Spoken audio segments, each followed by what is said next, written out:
If you're ambitious when it comes to YouTube success, but honestly you're a bit lazy, or maybe you're just super busy, you're not sure if you have the time or the capacity to make it happen, I want to share one thing that you can add into your video that will dramatically improve the likelihood that it happens for you. And I'm so excited to share this with you because this is really based on a workflow I've been working on for months, publishing hundreds and hundreds of videos, and now I get a report back and tell you what's working for me. If you've been seeing all these videos, people filming in their car, why do these videos have all these views? This one thing. Maybe you've seen these people walking around the DJI Osmo Pocket. What's up? Why do those videos seem to do well?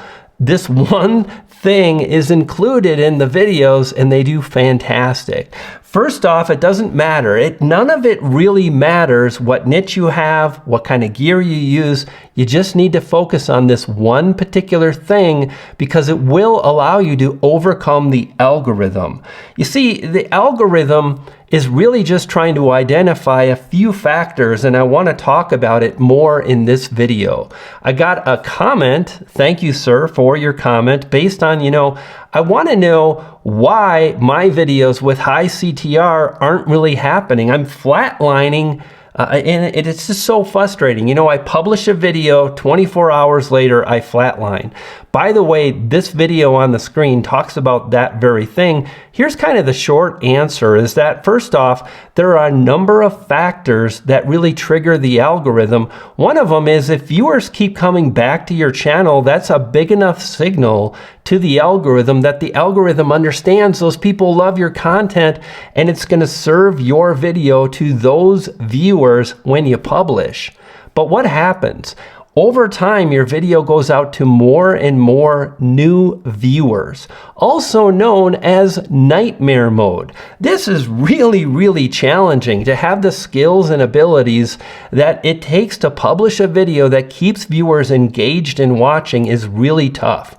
The thing I always say is honor the watch time. It's the watch time that tells the whole story. And what I'm going to break down typically leads itself to longer audience retention, people watching your video for longer periods of time, and so on. So let's talk about it. Did I introduce myself? If not, here goes. My name is Brian. I've been a content creator for a long time, an online entrepreneur for nearly 25 years, and I love YouTube. But damn, it is frustrating and challenging. So first off, think about this. CTR, which is, again, how often people click, really, really matters. And, it's people. It's people clicking on your video that the algorithm measures. So we know CTR matters. And we also know, as mentioned, watch time. We hear it all the time. But you can't really fake watch time.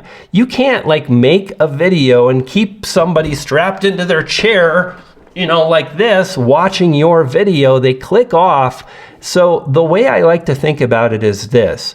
The YouTube algorithm is really focused on 2, maybe 3 things in understanding how viewers love your content or sadly not. Number 1, the CTR is a measurement of how interested viewers are in your content. Now yesterday, this video of mine did really well. This morning, it was driving close to 300 views an hour. Wow, I feel so blessed. Thank you if you watched that video. So CTR is the measurement of the interest, but that's not what YouTube wants to reward. YouTube wants to reward satisfaction. And what's the best way to gauge that? Well, how long viewers watch. Now, again, you can't fake that. So all the things that we're really thinking about and talking about are based on the viewers clicking and watching your video. Now, if you're like, but the algorithm this and they're not doing this and the algorithm, I get it. It can be really challenging, but I always try to bring it back to myself and I just try to be honest with myself. I talked about this yesterday with the workflow. I call it the looping method, which allows me to really inspect my video. I go through this kind of flywheel, looking at the most important elements that are found in successful videos, and then I address those as I continue publishing, and it leads to better videos that, guess what, viewers hopefully they watch longer. And yesterday it was fantastic, because the average view duration was a lot better. In fact, it's so interesting. I've actually published a number of videos that have done well for where my channel is at. And that's one of the things I would encourage you to honor, is to not get caught up in what you want in the views and the expectations of other creators, but to honor where your channel is at and just try to improve video by video. Because at some point you reach a breaking point and you publish a video that takes off, you get more viewers, more subscribers, and you grow. So I published a video, went 1 out of 10 or 2 out of 10 a few days ago. Really simple video. It took me maybe an hour to film, an hour to thumbnail, edit, done. Same thing yesterday. The video didn't take any time at all. I really was able to make it happen because I just honored this one particular thing. And it's really about stacking the deck in your favor and understanding what you can let go of in terms of what you need to do to publish a video. Like right now, the really big trend is that you don't have to edit like you used to. And that's true as long as you add this one thing in. You don't have to spend time and energy and money with a thumbnail designer, but I do think it makes sense to spend enough time to create a simple thumbnail so you can get a better result. Now, for example, here's what I do is, like, I know by creating 3 thumbnails in the specific methods that I use, I'm probably going to get a better result with one of those thumbnails. And guess what that does? It boosts my watch time, which is the thing that the algorithm rewards. Now, all I do is I create a screenshot, or I use an AI tool. I create my thumbnails really quickly, but then I just add 3 different text messages to my thumbnails. And the more varied and different these are, the more likely my message, or I should say my results, are different, and I increase the watch time. So the idea is letting go of what we don't need to do because it doesn't matter as much, and then honoring this one particular thing. And I've been trying to do it in this video, and it's challenging, but that one thing, it's connecting with one viewer who's watching your video in real time. Now, here's what's interesting. If you're not on camera, you can still focus on making a connection through your video, but it's harder, and you have to really be aware. If you're not creating your own voiceover, again, same thing, but you want to emulate that human connection, making it simple and easy for that one viewer watching. And right now, I'm staring straight into the lens, and I'm just thinking about one person who's really struggling. And yesterday, when I made my video, I tried to be empathetic, and I tried to really create this experience where I wasn't, a guru. I wasn't an expert. I wasn't any of that. I was a person, a human being, simply sitting down and having a conversation and sharing thoughts and ideas. When you get together with a friend, you haven't seen them in a while and you want to catch up, what do?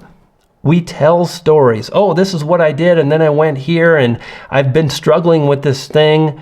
Stories keep people watching. You can still tell a story even if you don't appear on camera by leveraging storytelling and content creation. It's why I'm really pro AI. Now, I hate AI, and at the same time I embrace it because I use it in a way that honors the human connection, and I never want to deceive anybody.